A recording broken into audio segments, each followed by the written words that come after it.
2024 के इस फैसले से मध्य प्रदेश में जमीन खरीदना आसान होगा। कब? 2025 में। अगर आप मध्य प्रदेश में रहते हैं और ज़मीन खरीदना चाह रहे हैं या बेचना भी चाह रहे हैं तो आपके लिए खुशखबरी है। मतलब अब रजिस्ट्री कराना बहुत ही आसान होगा। इतना आसान होगा जितना कि रेलवे का टिकट बुक करना। कैसे होगी रजिस्ट्री और पूरा प्रोसेस क्या होगा, कैसे आसान बनने वाला है, ये सब जान लीजिए। चलिए आपको सब कुछ बता देता हूँ।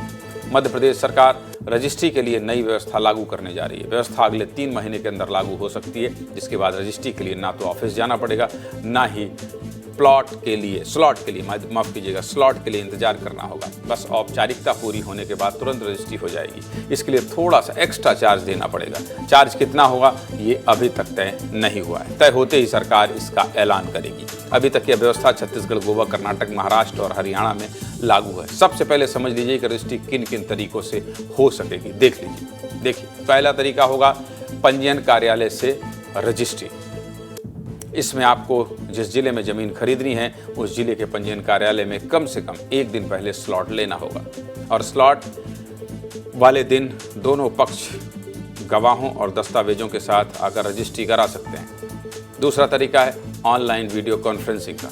इसके लिए 1 दिन पहले सर्विस प्रोवाइडर के माध्यम से स्लॉट बुक करना होगा। स्लॉट वाले दिन तय समय पर दोनों पक्षों को एक साथ एक जगह पर ऑनलाइन जुड़ना होगा और रजिस्ट्री हो जाएगी। तीसरा तरीका है तत्काल स्लॉट से। इसके लिए आईजी पंजीयन कार्यालय में एक सेंटर बनाया जा रहा है, जिसमें तत्काल रजिस्ट्री के लिए अलग से टीम रहेगी। जो भी तत्काल स्लॉट बुक करेगा वो ऑनलाइन वीडियो के जरिए जुड़ेगा और रजिस्ट्री हो जाएगी। पूरी तरीका आपको समझा दिया। इस पूरी व्यवस्था पर हमने राजधानी भोपाल के डिप्टी रजिस्ट्रार विजेंद्र शुक्ला से बातचीत की है, ताकि 2025 में जब आप रजिस्ट्री कराने जाएं तो आपको ये आसान लगे। सुनिए क्या कह रहे हैं। पंजीयन मुद्रांक विभाग मध्य प्रदेश शासन द्वारा अभी हाल ही में संपदा 2.0 को लॉन्च किया गया है, जिसके तहत हम आधार बेस्ड रजिस्ट्रेशन कर रहे हैं, जिसमें आधार से रजिस्ट्री होगी। उसका सारा ऑथेंटिकेशन आधार से होगा। ई साइन से वो डॉक्यूमेंट एग्जीक्यूट करेंगे। ठीक है। इसमें ये सर्विस प्रोवाइडर के द्वारा या व्यक्ति स्वयं बुक करके ऑफिस आता है। ऑफिस में उसकी 1 से 2 मिनट के अंदर रजिस्ट्री हो जाती है।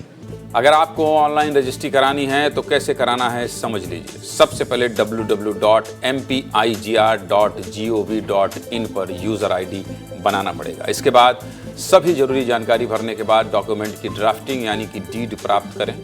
इसके बाद सभी दस्तावेज अपलोड करने होंगे। ऑनलाइन या संपदा पोर्टल से प्रिंट किए गए चालान से स्टाम्प शुल्क का भुगतान कर सकते हैं। इसके बाद दोनों पक्षों और गवाहों के हस्ताक्षर सहित सभी डॉक्यूमेंट अपलोड करने के बाद कार्यालय का टाइम स्लॉट बुक करें। 12 अंकों की रजिस्ट्रेशन आईडी प्राप्त करें।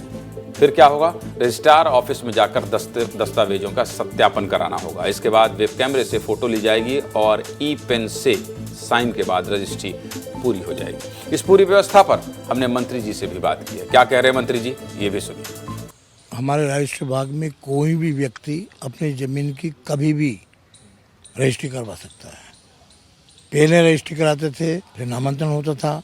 अब देश के प्रधानमंत्री जो सबसे ताकतवर है दुनिया के, जिनसे लोग श्रद्धा भी रखते हैं, डॉक्टर मोहन यादव जी, उनके नेतृत्व में हमने साइबर तहसील की काम शुरू किया है। उससे आप आज ही रजिस्ट्री कराओ, आपका नामांतरण 20 रोज में हो जाएगा।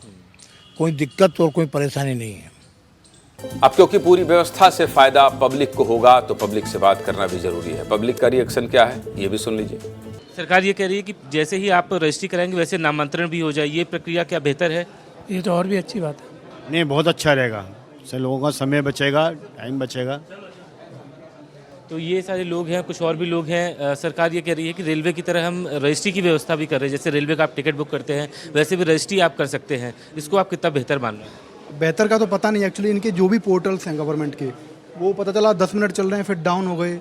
मेरी ट्यूसडे रजिस्ट्री हुई है, उसमें एक्चुअली ट्यूसडे को मंडे को रजिस्ट्री करवाने आया, उस दिन हुई नहीं, सर्वर डाउन हो गया, तो अगले दिन मंडे करवानी पड़ी। सर्वर एक अभी चुनौती है। पोर्टल, हाँ, यह बहुत बड़ा चुनौती है। पूरी खबर आपके फायदे की थी। 2024 में लिए गए फैसले का असर 2025 में मिलेगा, इसलिए 24 में क्या फैसला हुआ है, किस तरह से हुआ है, कैसे फायदा पहुंचाएगा, ये सब बता दिया। 25 में जब आपको लाभ मिलेगा ये सब भी विस्तार से बताएं।